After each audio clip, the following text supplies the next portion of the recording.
자, 이번에는 연말 연초 코스닥 얘기 좀 해보도록 하겠습니다. 우리 이 방송 함께하고 계시는 우리 개인 투자자분들은 아무래도 코스닥 종목들을 많이 들고 계실 건데요.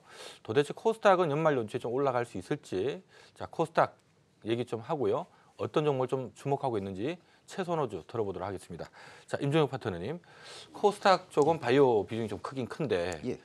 보통 연말에 보면 코스닥이 조금 빠지다가도 꼭 12월 중순 이후로 좀 들어올리고서 1월 달 초에 좀 반짝 랠리가 나오는 것 같더라고요. 예. 코스닥은 어떻게 보십니까?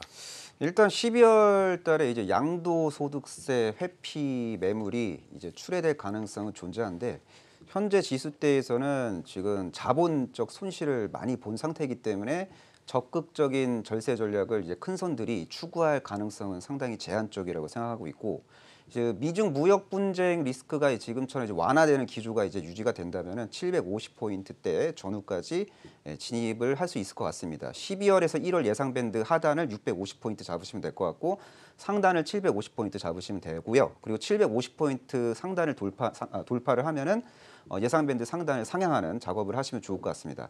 코스닥 강세장이 만약에 연출이 된다라고 가정한다면은 주도할 섹터는 바로 바이오라고 저는 생각하고 있고, 바이오주 중에서도 임상 3상 종료하고 품목 신청까지 완료한 상태에서 품목 승인이 기대되는 종목들 예의주시할 필요가 있고, 그리고 미국 임상 3상 종료 후 품목 신청을 지금 준비하고 있는 기업, 그리고 글로벌 대규모 임상 3상 후기 구간에 있는 기업들, 국내에서 임상 3상을 열심히 하고 있는 기업들 중심으로 잘 챙겨보시면은 1월 달에 아주 멋진 수익 성과를 낼 수 있지 않을까라고 생각하고 있는데, 그리고 바이오 외적으로 봤을 때 이제 IT, 코스닥 IT 대표주 중에서 좀 유심히 챙겨봐야 될 종목 중에 하나가 바로 실리콘웍스입니다. 실리콘웍스에 대한 투자 포인트를 잡아드릴게요. 일단 최근 실적 컨디션이 좀 양호합니다. 그러니까 OLED 관련주 중에서 가장 3분기 실적 컨디션이 양호했고요.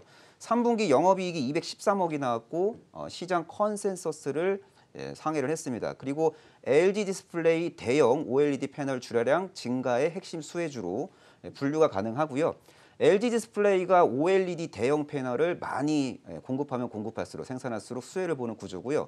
LGD가 올해 대형 OLED 한 270만 장 정도 찍어낸 것 같아요. 그리고 내년 정도 되면은 400만 장 이상 이제 출하를 할 것 같습니다. 그러면은 생산량 기준으로 50% 이상 증가하는 그런 어떤 구도가 나오거든요. 이런 환경 속에서 가장 핵심 수혜를 받을 수 있는 기업이 바로 OLED 안에 들어가는 시스템 반도체를 아주 잘 만드는 실리콘웍스가 되지 않을까 생각하고 있고, 그리고 중화권 디스플레이 기업으로부터의 어떤 납품도 이제 기대가 이제 본격적으로 되고 있기 때문에 긍정적인 어떤 환경이 조성되고 있습니다. 그래서 코스닥 자체 환경에 집중한다, 강세장이 연출된다고 가정한다면은 바이오주, 바이오 대표주에 집중을 하시고, 그리고 만약에 이제 IT주 순환매가 전개된다 보시면은 실리콘웍스 같은 바닥권에 위치하고 있는 2019년도 실적이 아주 전도유망한 이런 어떤 IT 핵심 기업들을 잘 챙겨보시면요, 시장을 압도적으로 이길 수 있지 않을까라고 저는 전망하고 있습니다. 네, 자, 우리 임종혁 파트너께서 이 코스닥의 계절적 특성, 연말에 이 양도소득세 관련된 이슈 때문에 원래 한번 흔들렸다가 올라오는 경우가 있습니다만은 보통 어쨌든 12월 한 중순부터 1월 달까지는 반짝 랠리가 나오는 경우가 많았다라는 점, 바이오 쪽과 IT 순환매를 겨냥한다면 실리콘웍스 주목하자라는 의견을 주셨습니다. 자, 최성민 파트너의 코스닥 의견 좀 들어보도록 하겠습니다. 자, 코스닥 쪽은 워낙 좀 사실 경기보다는 개인들 심리가 중요하긴 할 것 같은데, 자, 어떻게 보시는지? 그렇습니다. 코스닥의 외국인 비중이 11%뿐이 안 되죠. 네. 코스피는 한 37% 정도 됩니다. 그래서 사실은 좀 임팩트가 좀 덜한데, 저도 사실은 연말까지의 장은 상당히 괜찮다라고 보고 있습니다. 이제 쇼커버링이 환매가 좀 있을 것이고 해서, 그런데 이제 미국 금리에 대해서 한 번만 더 말씀드리면 내일 이제 파월 의장이 연설을 하게 됩니다. 그런데 톤이 많이 다운됐습니다. 많이 다운됐고, 그러나 미중 간의 무역 전쟁은 아직도 좀 장기화될 것 같다라는 얘기인데, 이제 연말 연초 코스닥 시장은 어떠냐? 오늘 뉴스에서 보시다시피 이제 2차 전지에 대한 이슈가 있습니다. 그래서 이제 중국이 지원금을 좀 이제 내리고 해서 이제 영업이익이 하락이 좀 있을 것 같고요. 반도체도 사실은 조금 다운턴으로 들어가지 않습니까? 그러면은 이제 벤더들도 지금 쉽지 않고요. OLED 장비도 마찬가지입니다. 이제 남은 건 경협 섹터하고 그리고 5G가 좀 남고 바이오가 남았는데, 5G도 사실은 지난 2년간 보면 한 3, 4배 오른 주식이 허다합니다. 네. 그렇다고 본다면 모멘텀 플레이는 가능합니다. 이제 5G가 열리니까 이제 추세적인 모습이 보기가 어렵다. 근데 바이오가 남았는데 사실은 삼상이 끝나는 회사는 한 2개 정도 되는 걸로 알고 있습니다. 올해 하나는 HLB가 그렇고요, 하나는 G3BNT가 그렇습니다. 이제 관심을 주면 되겠는데 엔터주도 상당히 괜찮을 것 같긴 합니다. 근데 이제 시간 관계상 간단하게 말씀드리면 중국에서 매출이 이미 활발하게 일어나고 있는 삼상 종료 가능성이 아주 큰 저는 HLB를 좀 꼽고 싶습니다. 예. 네. 자, 이 바이오 쪽, 네, 또 뭐 남북 경협주 뭐 여러 얘기를 해주셨는데요. 특히 HLB, 자, 요 종목을 좀 주목하자라는 의견을 주셨습니다.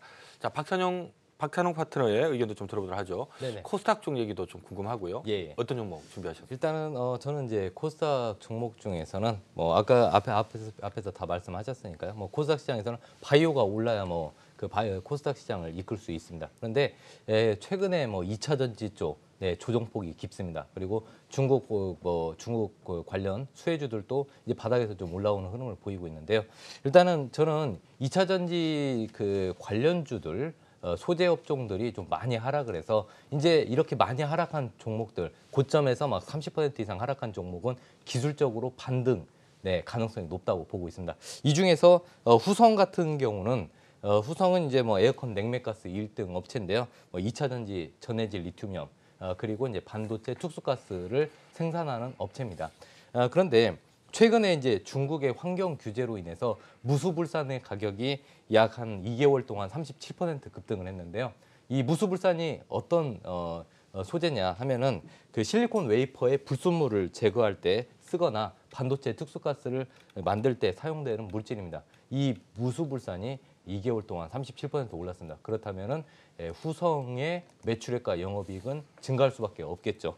중요한 것은 2018년에 늦은 캐파 증설로 인해서 다른 2차 전지 업체에 비해서 주가의 상승 흐름이 더디었는데 더딤에도 불구하고 최근에 뭐 공매도나 여러 가지 외국인과 기관의 수급에 의해서 좀 많이 하락을 했습니다.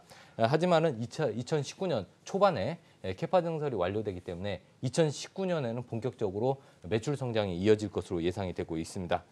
지금 뭐 8,100원에서 8,200원 사이에서 움직이지만은 지금 기술적으로 하락 3파가 마무리되는 시점이기 때문에 지금 가격대는 좀 관심 있게 보시면은 투자에 좀 도움이 되지 않을까 이렇게 생각이 되고 있습니다. 그래서 저는 후성 말씀드리고 싶습니다.